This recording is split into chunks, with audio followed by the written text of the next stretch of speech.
Un saludo para todos los que se conectan con nuestro espacio La Palabra, un espacio para la pedagogía de la paz y de la convivencia. El día de hoy nos acompaña Kate Bedoya y mi compañera Valentina Hurtado. Bueno, con Kate vamos a hacer un programa muy especial porque ella nos va a hablar de diferentes cosas que se articulan entre sí. Hoy vamos a tener la oportunidad de hablar al mismo tiempo de pedagogía, de arte y de trabajo comunitario. Entonces, bienvenida. Ay, muchas gracias, gracias Gisela, gracias Valen por la gran invitación, felices de hacer parte de este gran espacio de transformación social. A ti por acoger la invitación. Hace rato te teníamos ahí también planilladita y estábamos esperando la oportunidad de que nos pudieras acompañar también. Ay, tan hermosa, muchas gracias. Bueno, entonces para iniciar queremos que nos hagas como una breve presentación de quién sos. Muy bien. Y también de cómo llegaste al municipio. Claro. Bueno, un saludo para todos, mi nombre es Kate Bedoya. Bueno, inicialmente llegamos a Guarne hace aproximadamente 8 años. Yo soy de Medellín. En ese momento vivíamos en el oriente por fuera de Guarne, en Marinilla, y tornamos a Guarne en búsqueda de un espacio para construir familia, ¿cierto? En ese momento ya nuestros hijos son pequeños, unos 3, 4 añitos de edad, y llegamos con mi esposo a Guarne. Estamos ubicados en la vereda de Hojas Anchas y básicamente lo que hacemos es lograr generar espacios de formación y espacios de transformación en nuestro territorio, específicamente Guarne, porque iniciamos los procesos de educar en casa. Estoy hablando del año 2017, ¿cierto? En el 2017 hablar de educar en casa es ¿qué es eso? ¿Qué locura? ¿Qué te pasa? ¿De dónde vienes? ¿De qué planeta? Entonces empezamos a decir, bueno, pues respetamos y avalamos la educación formal, pero queremos intentar algo diferente, ¿cierto? ¿Cómo desde casa podemos generar un desarrollo de inteligencias múltiples en nuestros hijos? Y cómo podemos generar red para tantas otras familias que llegan espontáneamente a nuestra casa, a nuestro domicilio y dicen, hagamos red, acompañemos, hagamos proyectos, desarrollemos propuestas para que estos muchachos puedan desarrollar una cantidad de talentos y de competencias para su vida a la luz de las inteligencias múltiples. Entonces así empezamos. Dale, Kate, y cuéntanos también un poquito más de por qué la pedagogía, o sea, cómo llegaste a la pedagogía, por qué la educación en casa. Si también alguien, digamos que de pronto no tenga el estudio o los conocimientos, puede llegar a hacer el mismo proceso con sus hijos. Claro que sí. Yo soy un amante de la educación. Definitivamente el regalo de ser una apasionada por la educación me llevó y me movilizó a tener el reto de educar desde casa. Licenciada en Educación Especial, siempre preguntándome cómo fortalecer esos procesos cognitivos en los chicos que tengan o no alguna condición neurológica diferente, sea una condición de discapacidad o sea una condición de necesidad educativa especial. Entonces, estudiando mucho el cerebro, me doy cuenta que si bien el desarrollo cerebral determina el proceso de aprendizaje de los muchachos, realmente lo que más determina ese aprendizaje es la familia, ¿cierto? Es el entorno. O sea, un muchacho que tenga X diagnóstico clínico, hiperactividad, discapacidad cognitiva, motora, Down, etc. Pero si tiene una familia que acompaña procesos, una familia que genera estímulos positivos, estimulación temprana, que genera programas, que es inquieto por nutrir ese cerebro y por trabajar esa neuroplasticidad cerebral, ¿cierto? Esa capacidad de que esa dificultad no incida de forma impactante en el desarrollo de la persona, sino que el mismo entorno me genere ese desarrollo de competencias.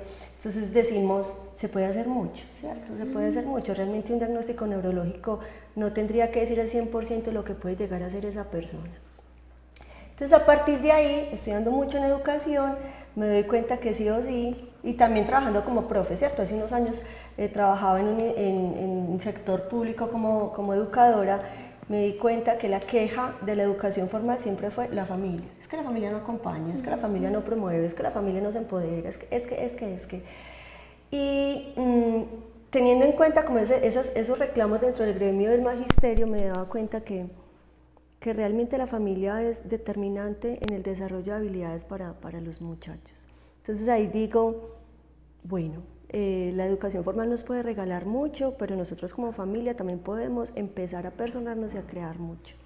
Entonces empezamos a fortalecer algo que se llama fortalecimiento del vínculo afectivo con nuestros hijos, ¿cierto? Como yo dejo, digo yo porque mi esposo siempre ha sido muy horizontal en la relación con ellos, como yo dejo de ser la vertical, la que castra, la que inhibe, la normativa, la que amenaza, la que regaña, la que recompensa, la que premia, como esa parte tan vertical que tenemos en el ser adultos. Y que casi siempre la lleva la madre. Exacto, claro, nosotros la llevamos.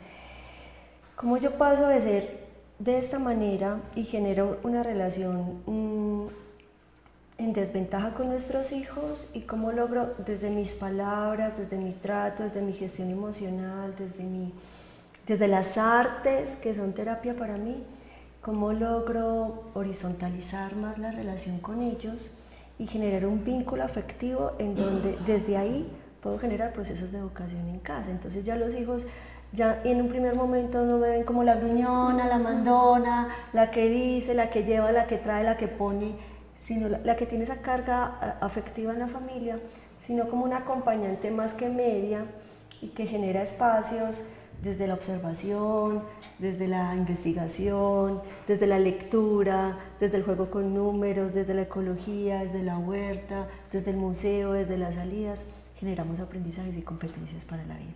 Entonces, responde a tu pregunta, Valentina, no necesitas conocer de pedagogía, necesitas fortalecer el vínculo afectivo con tus hijos para generar aprendizaje en casa.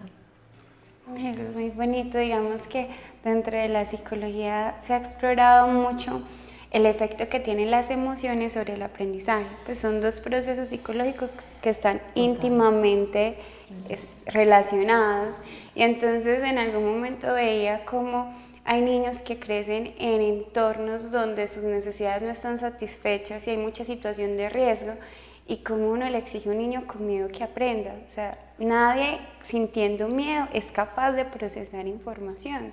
Me parece muy bonito lo que dices, porque desde la psicología se han trabajado diferentes procesos psicológicos y lo que es la emoción y el aprendizaje va muy de la mano. Entonces hemos visto que es muy difícil cuando hay una emoción intensa como el miedo, por ejemplo, procesar información. O sea, todos cuando sentimos miedo nos bloqueamos y nos volvemos un 8.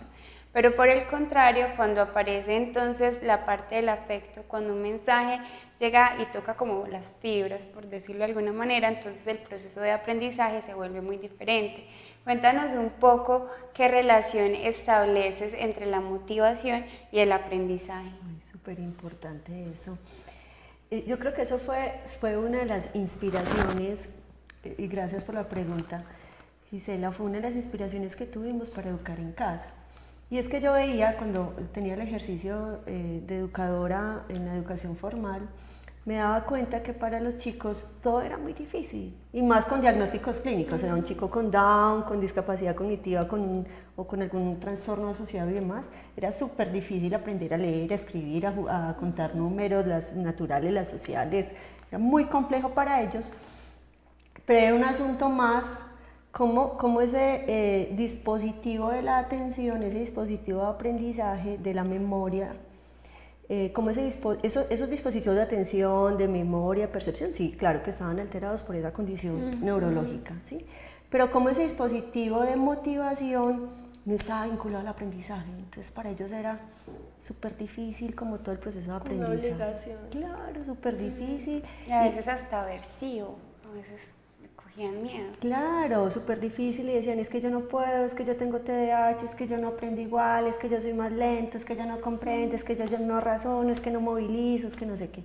Una cantidad de peros que la motivación hacía que no generara como ese proceso. Entonces, cuando empezamos este proceso de educar sin escuela, hablábamos con mi esposo y decíamos, queremos que nuestros hijos construyan conocimiento a la luz de la motivación. Como la motivación es un dispositivo básico de aprendizaje que me permea la capacidad de desarrollar talentos, desarrollar inteligencias múltiples, y en esa medida desarrollar competencias en su momento como aprender a leer, aprender a escribir, a comprender información, a investigar, a explorar, a conocer, a entrevistar. Entonces, siempre la motivación, y eso es lo que yo le digo mucho a mis familias, porque tenemos una red de aprendizaje con sentido, en donde nuestra red, en mis asesorías, en mis formaciones, en mis talleres con los padres y madres, siempre les digo a ellos, cuiden ese dispositivo básico de aprendizaje que es el canal, que es la ventana para generar aprendizaje en tu hijo. Mamá, ¿quieres que tu hijo aprenda a leer?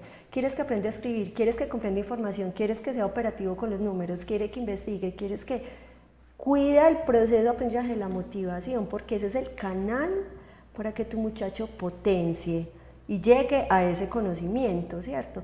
Kate, ¿cómo lo hago? Es que yo no sé, es que yo no soy profe. Mamá, no tienes que ser profe, papá, no tienes que ser profe, pero ¿cómo lo hago? Claro, ven, te asesoro, te acompaño. En nuestra web, tenemos una web que se llama, y te invito a que la investigues, katebedoya.com. En nuestro sitio web ahí tengo una cantidad de recursos gratuitos, libres, para que las familias, que nacen a partir de las preguntas de estas familias. Tenemos familias que acompañamos a nivel local, a nivel de Colombia, pero muchas otras que están por fuera de Colombia, de Ecuador, de Cuba, de Argentina, de Estados Unidos. Les acompaño y les doy recursos libres, ebooks, infografías, presentaciones, recursos interactivos, en donde ellas aprenden a enseñarle a sus hijos a leer y escribir desde la lúdica. Aprenden a desarrollar motricidad fina en sus hijitos desde las actividades básicas prácticas en casa. Estamos próximos a entregar el último recurso. Este es como un regalito que vamos a promocionar aquí, a publicar aquí en nuestro programa. Y es que próximamente, Dios mediante, para esta semana, vamos a tener un recurso gratuito que es un ebook, un microebook relacionado con inteligencias múltiples. Porque definitivamente nuestro cerebro es más que lengua y matemáticas, ¿cierto? Que leer y escribir y matemáticas, o sea, ahora y siempre necesitamos desarrollar habilidades en gestión emocional, en inteligencia financiera, en inteligencia naturalista, en inteligencia matemática también, en inteligencia digital, en inteligencia espiritual, o sea, somos un mar de competencias. Kate, ¿cómo lo hago? Descarga mi book, está en la página y ahí vas a encontrar muchas estrategias que te voy a dar de una manera muy clara y muy coquito, muy desmenuzado, para que desarrolles competencias para la vida para tus hijos. O sea, todo eso que nos cuentas es súper interesante, ¿cierto? Porque estás conjugando un montón de cosas, estás conjugando la motivación, las inteligencias múltiples, pero también el amor, la presencia de la familia, ¿cierto? Porque al fin de cuentas, pues yo no soy madre, ¿cierto? Pero pienso que el tiempo que se pasa con los niños, ¿cierto? Que es supremamente importante para que ellos se desarrollen, pero no solo el tiempo, cómo estoy yo en ese momento, o sea, desde mi postura, mis emociones, porque también si como madre o como familiar que estoy acompañando no tengo un proceso adecuado conmigo misma, pues también lo hace más complejo. Entonces, no sé, cuéntanos si también hay recursos precisamente para que esas madres, esos padres o acompañantes de los niños lo trabajen para ellos, aprendan a generar sus emociones, a gestionar pues como todas estas situaciones. Total, gracias por tu pregunta, Valentina, claro que sí. Esto es algo que trabajamos mucho con las familias de nuestra red de aprendizaje con sentido y es, yo lo digo porque lo he vivido, ¿cierto? O sea, no tiene sentido, así empecé yo educando en casa, no tiene sentido que yo desde lo intelectual comprenda cómo se da la educación, cuando emocionalmente estoy partida, tengo una cantidad de carencias de infancia, unas dificultades de crianza, una situación actual que me rompe, ¿cierto? O sea, cuando tengo una discordia emocional, o con lo que he sido o con lo que soy, ¿cierto? Entonces, en mis acompañamientos con las familias, yo le digo mucho a mis padres y a mis madres. Hay algo que se llama en disciplina positiva algodones para el alma. Es algo muy hermoso. La disciplina positiva es una estrategia de crianza humanizada o de crianza consciente en todo este proceso de educación de los hijos, ¿cierto? Entonces yo, estudiando también mucho sobre disciplina positiva, me quedé con ese término y es lo que logro decirle siempre a las familias, o sea, Tú quieres, independientemente de que tu hijo esté en casa o no, porque me explico, independientemente de que eduques en casa o no, porque tú eres padre y eres madre, así tu hijo esté 6, 8 horas en una institución educativa o estés con él 24/7. Entonces tenemos esa opción de ser padres. Independientemente de esa decisión, necesitamos generar un vínculo afectivo y una salud en nuestra gestión emocional. Kate, ¿cómo lo hago?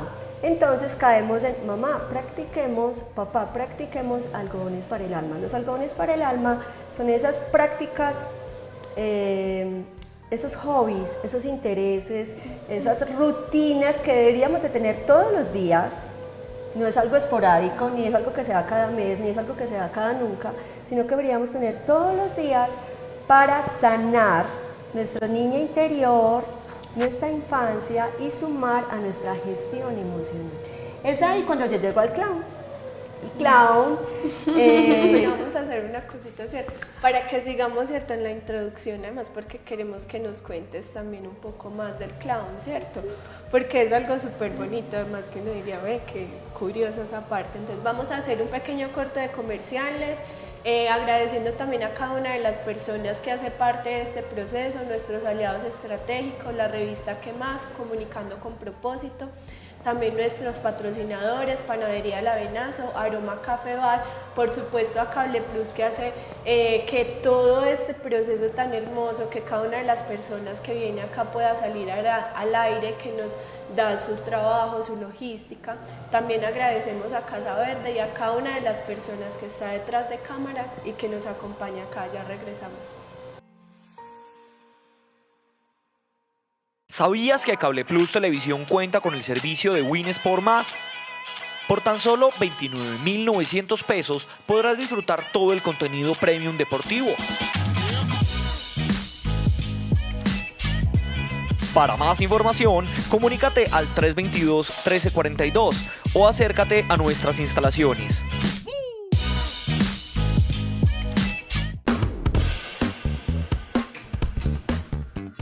Hola Kate, ¿qué más? ¿Qué estás haciendo por acá? Y es que sos vos la paciente. Imagínate, Santi, vine a aprovechar el beneficio de limpieza gratis que me da Plenitud en Oral Dental White. Y como en mi familia somos tantos, eso me representa un ahorro hasta de 200.000 pesos. ¿Y a vos cómo te fue con la afiliación? No, Kate, eso fue súper fácil. Imagínate que ahora, hasta por ser el titular de la cuenta, cuento con un seguro de accidentes de hasta 1.800.000 pesos. Y mi familia tiene que cobertura nacional. Ay, Santi, es que Plenitud da muchísimos beneficios. ¿Y si escogiste la consulta domiciliaria? Claro, y es que Plenitud es tan buena empresa que hasta en Oral Dental White decidimos hacer un convenio con ellos. Gracias por contarme. Ay, Santi, es que lo bueno se comparte. Claro que sí, ven y pues te atiendo.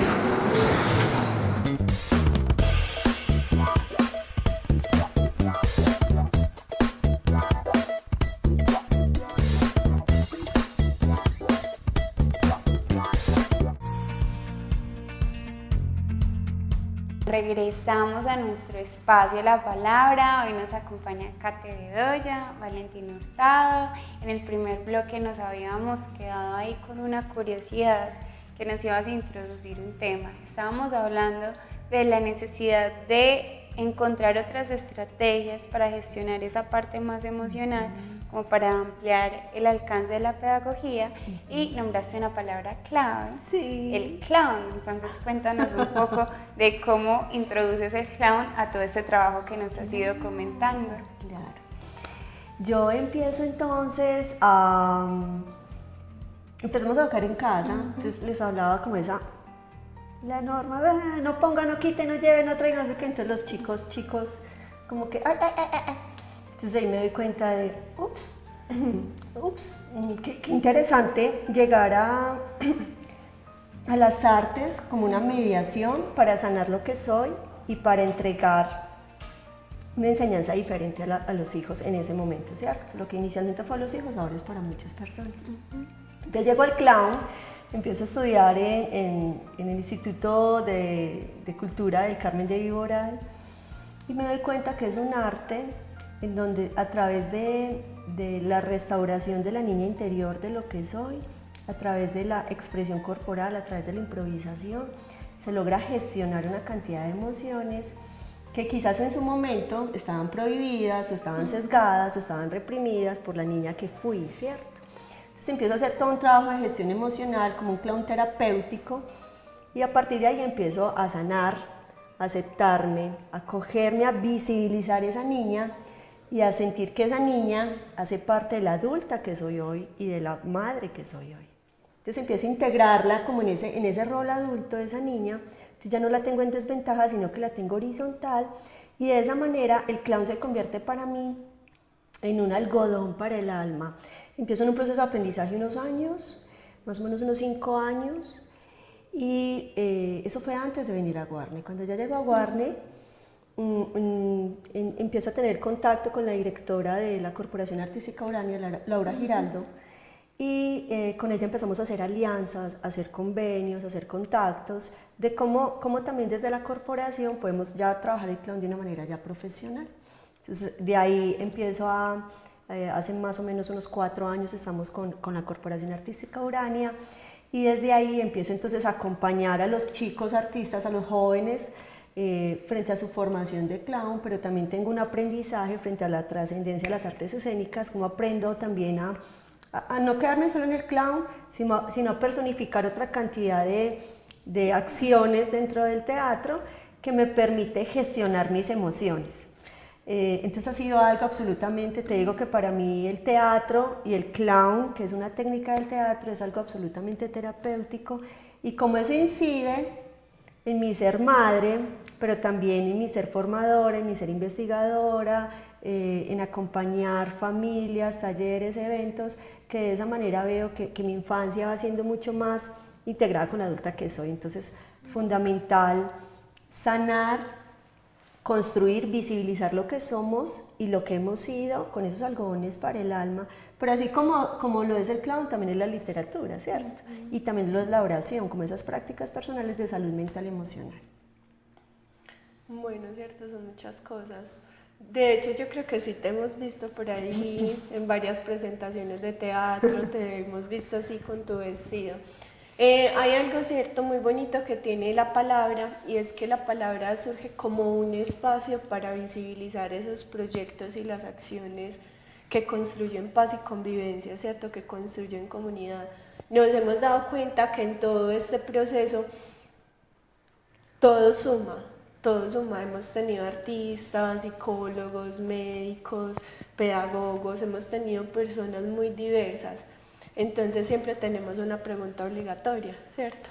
¿Cómo la pedagogía, cómo la educación en casa contribuye a la construcción de paz y convivencia en la sociedad? ¿Cómo todos esos procesos contribuyen? Claro. Yo voy a decir una respuesta de cliché. Y es imposible ser luz afuera cuando somos oscuridad en casa, ¿cierto? De hecho, pienso que las personas que son disruptivas a nivel social o que tienen conflictos a nivel social es porque no se visibilizó ambientes saludables en casa, ¿cierto? O son personas que tienen carencias afectivas de infancia, conflictos de infancia, ausencias maternas, ausencias paternas, problemas con la norma, pero todo alrededor del hogar. Entonces, para mí el hogar, también respuesta de cliché, seguirá siendo esa célula que impacte a la sociedad. Entonces, yo creo que cuando nos preguntamos por el ser, por nuestra salud mental y emocional como adultos, cuando sanamos lo que somos y queremos ser una mejor versión en nuestros hogares, eso ya impacta, eso ya genera relaciones sociales, cooperación, liderazgo, colaboración, servicio, compañía, capacidad de escucha, capacidad de amar, de servir, ¿cierto? Porque estoy trabajando el ser. ¿Y es donde se consigue? Pues en casa, ¿cierto? Entonces yo pensaría que sanar el adulto es permitir que seamos una mejor versión con nuestros hijos como primera célula, pero de ahí ya nos abrimos a coger otras células, abrir otras células para impactar a nivel social y nos volvemos personas con una calidez humana diferente, ¿cierto? Con capacidad de solucionar conflictos, de negociar, de conciliar, de liderar, de coordinar, de cooperar, de tejer, de esperar, de perdonar. Entonces, el ser para mí es fundamental y eso se da desde la gestión emocional y la salud mental. Súper importante. Sí, digamos, como dice Vale, son tantas cosas que podríamos empezar a sintetizar un poco Yo siento que hay en cada uno como ciertas necesidades o habilidades intrínsecas que pues las compartimos todos. Entonces, por ejemplo, ahorita cuando hablabas un poco de no dejar que al niño se le pierda pensaba por ejemplo en la curiosidad, esa curiosidad que uno ve que los niños siempre, pues yo he tenido la oportunidad de trabajar en primera infancia y ver como ese deseo de que uno les lea, de saber qué es lo que dicen esas letras ahí y que llega un momento como que no entiendo cómo se va perdiendo, porque yo no encontré al primero que dijera que no le gustaran los cuentos o que uno les leyera. Entonces está esa parte de esa curiosidad, ese deseo de aprender, ese deseo de conectarnos. Entonces como aprovechar esas necesidades que están ya ahí y como regarlas, como seguirlas cultivando para que vayan floreciendo. Y entonces me parece muy bonito como tú dices que llega como un momento en que la educación tal como la conocemos llegó hasta un punto. Sí. Llega hasta un punto como que bueno, hasta aquí me sirvió como estos métodos que necesito hacer para seguir, para que no se quede como ahí estancado, y entonces empiezas a explorar como muchas otras cosas que tú vas contando. Me parece muy bonito porque, por ejemplo, yo tengo la idea de que el teatro enseña cosas que la universidad no enseña, enseña habilidades, y yo me imagino que entonces así sucede con todas las otras artes, que es más fácil de alcanzar por ese medio que por la academia formal. Entonces quiero que nos cuentes, nos expandas un poquito sobre eso y también como mencionaste la parte de la literatura, que hablemos también más de esa parte. Trabajamos, eso que tú hablas de curiosidad, en la educación le llamamos, o bueno, desde las artes le llamamos la capacidad de asombro, que es una habilidad que está súper vinculada a la motivación, ¿cierto? Como desde la motivación se genera esa capacidad de asombro para aprender todo lo que se nos enseña o todo lo que nos entrega el entorno, sea el entorno familia, institución educativa, barrio, vecinos, etc. Precisamente para nosotros ha sido muy importante preservar esta capacidad y ahora nuestros hijos tienen 11, casi 11 ya, y 12 años, o sea, ya son preadolescentes y adolescentes.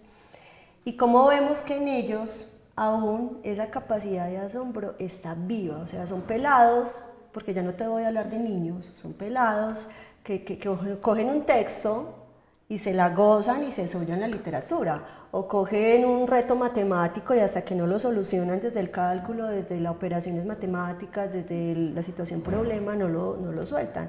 O son pelados que cogen retos de inglés o retos de programación y se invierten durante días a solucionarlo, ¿cierto? Realmente no lo hacen porque los papás seamos especiales, o sea, para nada. Los papás somos comunes y silvestres. ¿Por qué lo hacen? Porque su conexión con el aprendizaje ha sido desde la motivación. La educación formal es una bendición y es una bendición para muchas familias cuando papá y mamá están 24/7 trabajando y realmente la institución educativa es la que tiene la responsabilidad de educar y de formar porque no hay padres presentes, ¿cierto? Ahí es una bendición, pero hay una realidad, lastimosamente, y no vamos a tapar el sol con un dedo, y es que la educación colombiana está mucho más montado desde el hacer que desde el ser, ¿cierto? Entonces los pelados se les castra la creatividad, la argumentación, la investigación, la capacidad de asombro, se les castra una cantidad de habilidades innatas que si papá y mamá no están presentes, se quedaron en el ayer, ¿cierto? De ahí que muchos adultos ahora decimos, ay, yo hubiera querido hacer, yo sería una gran artista, escritora, lectora, promotora, no sé qué, como todo lo que tiene que ver con las habilidades blandas, pero que no se me dio la oportunidad de estudiarlo porque no habían los recursos o no tenía los papás o la institución educativa nunca me los enseñó, ¿cierto? De ahí decimos que educar en casa entonces no es un asunto de dinero, es un asunto de reestructurar nuestro proyecto de vida como adultos, porque yo era empleada, mi esposo lo era también, entonces cómo logramos reestructurar como las finanzas y la dinámica de ingresos en casa para regalar ser presencia con los hijos, porque ahora lastimosamente los pelados tienen más confianza con la institución educativa que con sus padres, ¿cierto? O sea, viven en el colegio y duermen en sus casas, lastimosamente. Entonces, ¿ahí qué pasa? Que no hay un vínculo afectivo con los padres. A raíz de todas estas preguntas, entonces, empiezo también a preguntarnos cómo generar impacto social en la comunidad, ¿cierto? Cómo no me quedo solo con el proyecto desde la asesoría y la formación y los talleres y los cursos en líneas para las familias, sino cómo genero también en mi territorio como un cambio diferente. Y conozco en teatro a una gran persona que es Adriana Correa. ¿Que ha estado por acá? Adriana Correa, que ha estado por acá, sí. Adriana Correa, más conocida como La Parce, es una enamorada también de la literatura. Ella ve en algún municipio de Oriente antioqueño, ve una biblioteca libre en el municipio y dice, quiero llevar eso a Guarne. Entonces yo le digo, ¿quieres hacerlo? Y me dijo, sí, quiero que tú lo escribas, quiero que tú lo trabajes y vamos a gestionarlo. Entonces nos montamos en la idea, nos empeliculamos y decimos, sí, qué chévere, pero que no sea una casita de madera clásica, hagámoslo con material reciclable, que tenga un impacto también ecológico, que tenga un impacto de preservación ambiental, que generemos promoción de lectura, que generemos trabajo con la comunidad. Entonces así, hace dos meses, hemos logrado inaugurar en nuestro parque principal de nuestro municipio nuestra primera biblioteca libre hecha con madera plástica gracias a la colaboración de Project Plast, que es una empresa local aquí de Guarne, pues de la Honda. Entonces empezamos a tener nuestra biblioteca libre, pequeña biblioteca libre, pero entonces como ella es una excusa para generar procesos pedagógicos en la comunidad. Convocamos a los EDIs, convocamos a las personas de las acciones comunales y a partir de ahí hacemos eventos lúdicos, pedagógicos, en donde generamos preservación ambiental desde la práctica de las 5 R's y generamos también promoción de lectura. Entonces, de esa manera, yo creo que esa es la educación, ¿cierto? La educación no es la institución educativa, la educación son estos espacios. Es la calle, es el parque, la biblioteca libre, la biblioteca municipal, es el museo, es la empresa, es la casa, es el videojuego también, pero también es la película, pero también es el short que veo en YouTube. Bueno, en fin, todo eso es educación, ¿cierto? Entonces, como yo creo que con nuestra marca en educación, aprendizaje consentido logramos eso, como transmutar la educación de 4 paredes a cualquier tipo de escenario donde hay aprendizaje. Eso es como Entonces estamos súper felices con este evento, que ya nos tendremos que reunir en otro momento para hablar más específicamente de las bibliotecas libres. Porque, bueno, acá tenemos mucha tela para cortar, como dicen por ahí, ¿cierto? Porque la educación y toda la parte pedagógica y del aprendizaje es súper importante, ¿cierto? Yo todavía quedo por allá con un montón de preguntas y yo sé que muchas de las personas que nos están viendo también, ¿cierto? Como ya pues el tiempo es un poco reducido, antes de irnos, danos por favor de nuevo tu página web, ¿cierto? Donde te pueden contactar para que todas estas personas que tengan dudas las puedan resolver. Súper bien, claro que sí. Si quieres entonces conocer más sobre nuestro proyecto de educación, aprendizaje consentido, te invito a que nos busques en nuestra web y en nuestras redes sociales. Nuestras redes sociales son kate.bedoya. Y Kate con consonante solamente, KIT.bedoya, y ahí nos encuentras en Facebook, en Instagram, en LinkedIn, en YouTube, bueno. Desde ahí encuentras muchísimo contenido de valor relacionado con inteligencias múltiples y con gestión emocional. Y si deseas los recursos gratuitos, la infografía, los ebooks, las presentaciones, las páginas interactivas donde podemos fortalecer procesos en casa, desde la lectoescritura, la motricidad fina, las inteligencias múltiples, descárgalos directamente en katebedoya.com. Esa es la web, katebedoya.com, y desde ahí, tanto redes como web tienen mis contactos y desde ahí ya nos podemos comunicar para seguir siendo tejido social y transformación de familias y educación. Muchas gracias, Kate, muchas gracias, Giselle, por acompañarnos. Hermoso. Agradecemos a cada una de las personas que hace posible este maravilloso espacio. Yo siempre lo he dicho y creo que siempre lo siento en cada programa, y es que yo siento que el programa y las personas que vienen acá me rescata, es como si me devolvieran otra vez esa perspectiva de que hay mucho por hacer. Entonces agradezco a cada una de las personas que hace posible el espacio, a nuestros televidentes, y los invitamos para que sigan haciendo parte de la palabra. Que estén muy bien.